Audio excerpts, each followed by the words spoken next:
Mä haluan nyt puhua mun seksuaalisuudesta. Mä tein siis semmosen klassisen kaapista tulon aiemmin tänä vuonna. Mä sanoin aika pitkään olevani hetero, mutta mä olin aina vähän silleen, että unless. Varsinkin kun siis mun lähipiiri koostuu tosi isosti sateenkaari-ihmisistä, niin sit siitä syntyy vähän semmonen, ei ryhmäpaine, mutta vähän samalla tavalla kuin jos kaikki sun ympärillä alkaisi ostaa kämppiä tai hankkia perhettä tai jotain, niin sit siinä tulee vähän semmonen, että alkaa jotenkin alitajuisesti miettiä samaa. Ja kun mä olin tuossa aiemmin parisuhteessa miehen kanssa, ja sitten kun tää parisuhde päättyi, niin mä vähän niin kuin lakkasin sanomasta olevani hetero. Oho, tulipas muuten skraidut, herranjumala. Ja se oli vähän semmonen asia, mitä mä en silleen miettinyt, mä en antanut sille ajatusta, että en mä myöskään halunnut sanoa mitään, koska mulla ei ollut mitään lopputulemaa näille mun ajatuksille. Ja kun mä oon muutenkin tosi semmonen ihminen, joka ei välitä labeleista, ne on mulle semantiikkaa. Ja kun mä en tosiaan deittailu aktiivisesti ketään eron jälkeen, niin mä en saanut sellaista tietynlaista konkretiaa näille mun ajatuksille. Ihmisten suhtautuu näihin silleen tosi jokainen omalla tyylillään, mutta mulle semmonen tietynlainen konkretia on tärkeämpää kuin se, että mitä mä sanon. Et niin kun mä haluan kokeilla ennen kuin mä tiedän.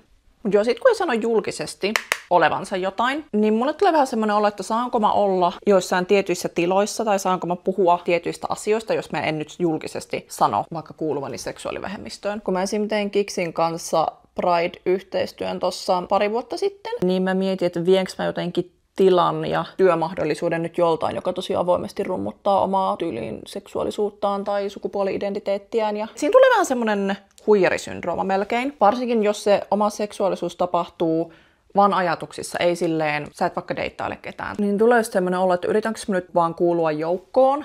Ei semmoisella tavalla, että mua niinku painostettaisiin kenenkään toimesta. Ja nämä on tosiaan vaan niinku mun ajatuksia itsestäni, että jokainenhan nyt lähestyy niiden seksuaalisuutta silleen, miten niille parhaiten sopii. Et kun mä en ikinä struglannut tavallaan semmoisen ajatuksen kanssa, että mä en voisi olla vaikka homo, mutta ehkä enemmän pelotti se, että onko nämä nyt mun oikeita omia ajatuksia vai yritänkö mä vaan kuulua joukkoon. Tämä asia muuttui, kun mä tapasin mun nykyisen tyttöystävän. Siis se oli aika semmonen niinku bada bing bada bum pam pam pom näin läpihuuta juttu.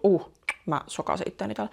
Et siis mä olin itse asiassa mun aiemmassa suhteessa mun kaverille tyyli ääneen pohtinut, että jos mä tästä suhteesta eroan, niin ehkä mun pitäisi vähän niin kuin kokeilla kaikkia. Avata kenttää niin sanotusti. Ja mä sit päätin tehdä sen. Ja mulla oli ehkä isompi kynnys ylipäätään astua sinne deittimarkkinoille, kuin että nyt mä katselen naisia. Mut sit kun mä aloitin sen deittailun, sit mä olin silleen, okei, nyt mulla on se konkretia, mitä mä henkilökohtaisesti kaipaan. Mutta tässä on nyt vaan se, että mä en myöskään ihan tiedä, mitä mä kuitenkaan loppujen lopuksi oon. Et mikä on se spesifi lippu, mitä mä liehuttaisin. Mutta toisaalta munhan ei myöskään tarvitse tietää. Mä tiedän, että labelit helpottaa tosi monia, kun ne etsii itseään, elää elämäänsä. Mutta sitten samaan aikaan sitä elämää voi kuitenkin elää ilman niitä labeleita. Kyllä mä voin tuolla niin homoilla menemään, ilman että mä tasan tarkkaan tiedän, mitä mä nyt niin oon. Mä voin pohdiskella mun seksuaalisuutta ja sukupuolta ja ihan miten paljon mä lystään. Mutta se ei tavallaan muuta sitä, mitä mä sisimmässäni olen. Ja mun ei tarvitse sanallistaa mun joka ikistä tunnetta ja ajatusta. Tärkeintä on, että mä oon tyytyväinen siinä, missä mä olen. Hei Sellu.